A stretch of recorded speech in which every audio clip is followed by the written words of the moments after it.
Well, I'm going to go ahead and get started. Welcome to the Mindfulness Broadcast. I know all of you here, and I know these faces, so really great to see you all and welcome. A couple reminders before we jump in. We will not have the Mindfulness Broadcast on July 3rd, so I'm just trying to put that out there, let folks know July 3rd, we will not be having a broadcast. That is what we will not be having. And then I also want to remind everyone that on next Wednesday, which is I think the 17th, we have our master class, and our focus for the master class, which is always the third Wednesday of every month from 8 to 8:30 a.m. Pacific Standard Time. That will be focusing on our relationship with worry and how we stop thinking about worrying as such a bad thing and kind of beating ourselves up about it, and rather get curious with it. And what is it teaching me? And what am I really needing to do with this worry? Am I just ruminating in it, or is there a message, and can I move it to behavior or action?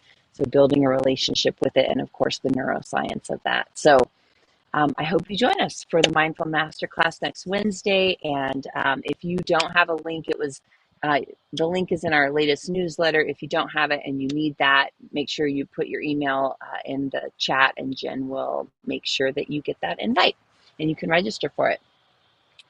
All right, let's dive in. Here's what I want to talk about today is every meeting, every time I'm connecting with somebody recently, like we're in a waiting room waiting to get into a meeting, or we're the first ones in, so we're chatting with each other, or into a classroom, the conversations are feeling really similar, which is that everybody, overwhelmingly, including myself, feels like this is a really busy season right now.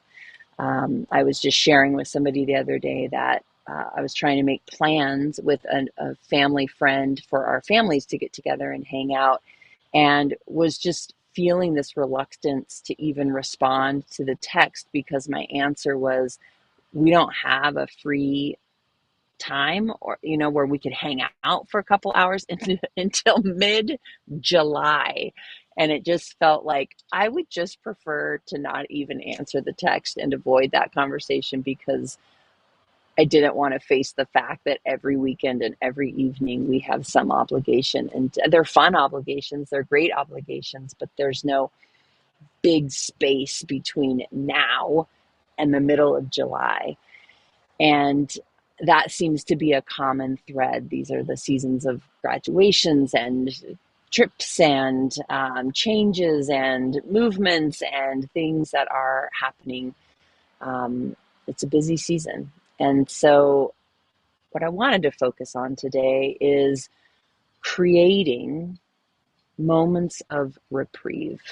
That's what I want to focus on, are when I look into a time to hang out with this other family, I'm looking for 3 to 4 hours of time that we can be together, which means another chunk of time at the beginning and a chunk of time at the end for travel and prepping any food that we're going to bring, and all of those things. So I'm looking at a big chunk, let's say 5 hours. And as I go to look at that, I think I don't have that until way off into the future, which begins to build a belief system in myself. I don't have time. I'm too busy.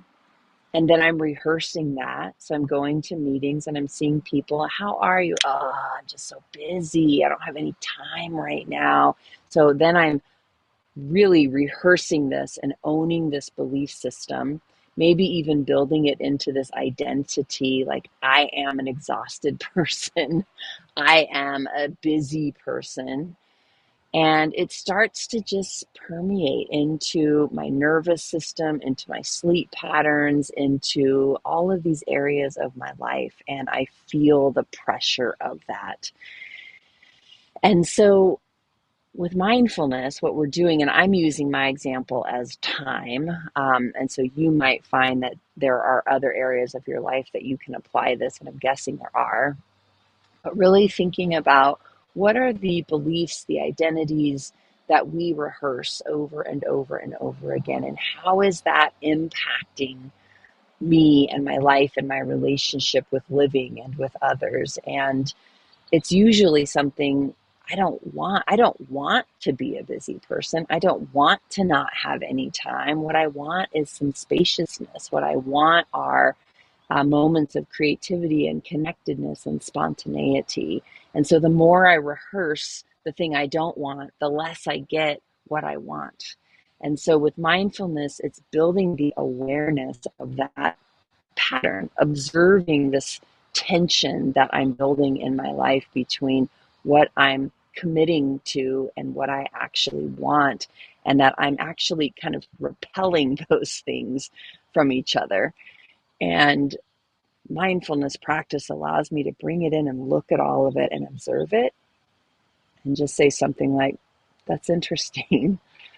Um, what else could I do here? What else might be true here? And what else might be true is that there are multiple times throughout the day where I can give myself moments of reprieve. So maybe I don't have 5 to 6 hours of freedom, but I do have 30 seconds. I do have the 10 minutes where I tell myself I've got to go tend to these emails or check emails. I could take 2 of those minutes and breathe or go for a walk or just go outside and look at the horizon if you have access to the horizon, which is scientifically proven to kind of drop your brain into a more relaxed state. I have moments. I do have moments. I give those away because I'm too busy telling myself I'm so busy. So today is about, and you're here creating time and moments for yourself. So it's about doing more of those things. For us this morning, this is 15 minutes together, which is considerable, I think. And I'm grateful to you for gifting it to yourself. And also, there are 10 more 30-second moments, 90-second moments that we can create for ourselves and hold the boundaries around those things. So that's what I want to invite you to do. And again, I'm talking about time, but you might be talking about, an emotional state or some other, creativity, some other portion of your life that's really speaking to you. So with that, we're going to give ourselves a moment of reprieve and just rest and be and create spaciousness in the time we do have, not in just fantasizing about it in the time that we don't have. So with that, I want to invite you to close your eyes. You can take a soft gaze, but just allow yourself to come into this moment.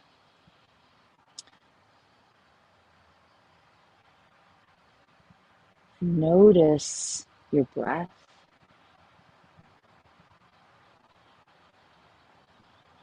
And within that breath, begin to invite spaciousness. Breathing in more fully. You have these lungs with this great capacity, and yet we often just utilize the top third of our lungs when we're busy going throughout our day. You already have the space to breathe fully, so breathe into that. There's expansiveness, and the more we breathe, the larger those lungs get, and our body makes space for that. So breathe fully, invite it all the way in.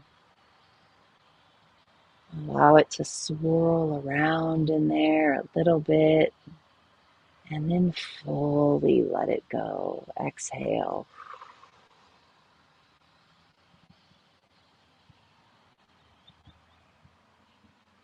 A couple more times on your own, breathing fully. Noticing how your body responds to the full inhalation and then the full exhalation.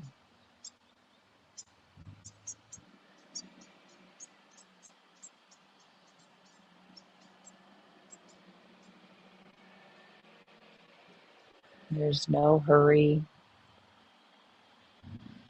There's no expectation around the amount of breaths you need to get done. It's just fully breathing in the space that already exists.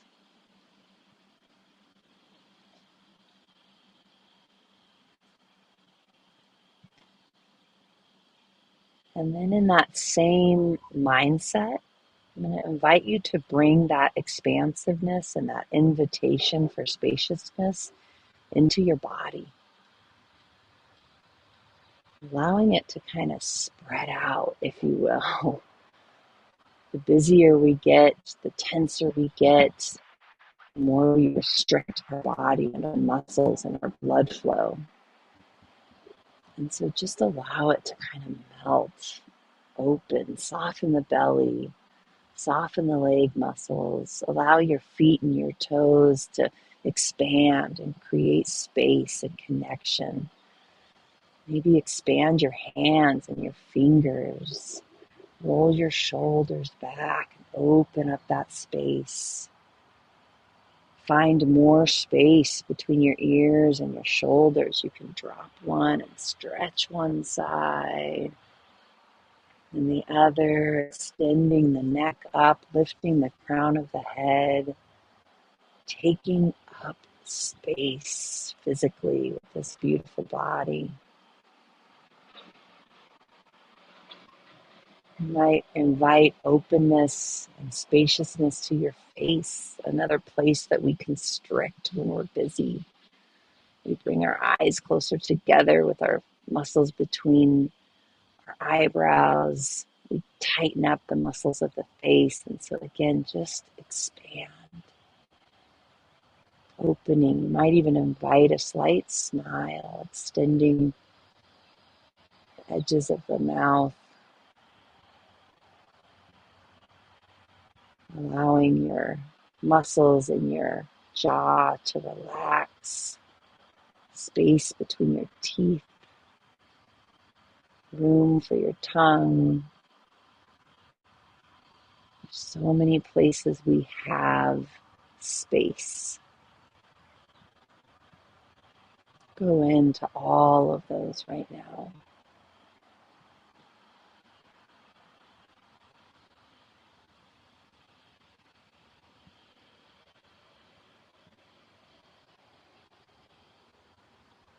And then again, with that invitation of spaciousness and expansion, I want to bring you inward to your thoughts, to this really busy brain of ours that multiplies our thought processes. The busier we get, the busier our brain gets, and it just continues.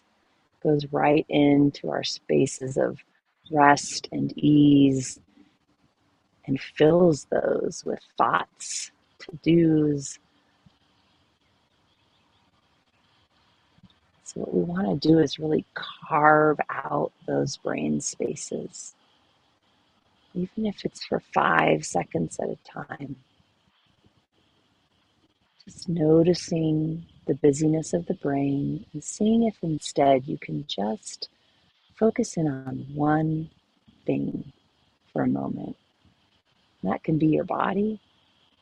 It can be a part of your body, your belly button, your big toe. It can be your breath. It can be a thought. One that I rest on in these moments is, I do have time. I do have time.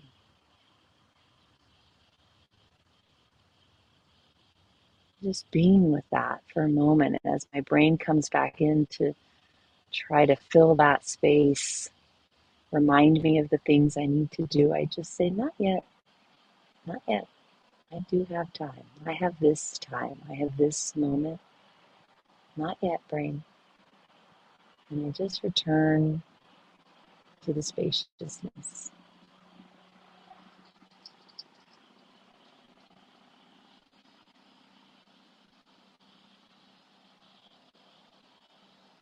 And then after 5, 10 seconds, you can rest and let those thoughts come back in. Notice them, observe them, let them be in there for a moment.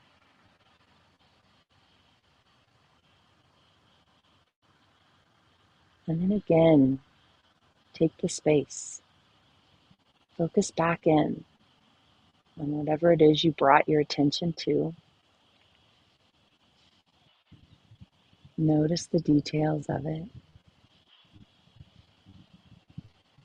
Remind your brain that this is what you're doing for a moment. You're taking this time that you do have to focus on the one thing that you want to focus on.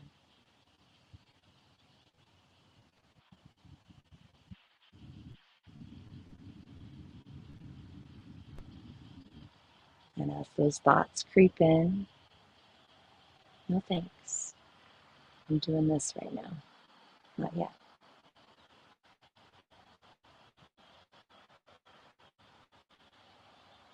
And then you can release that process and allow the thoughts to come in.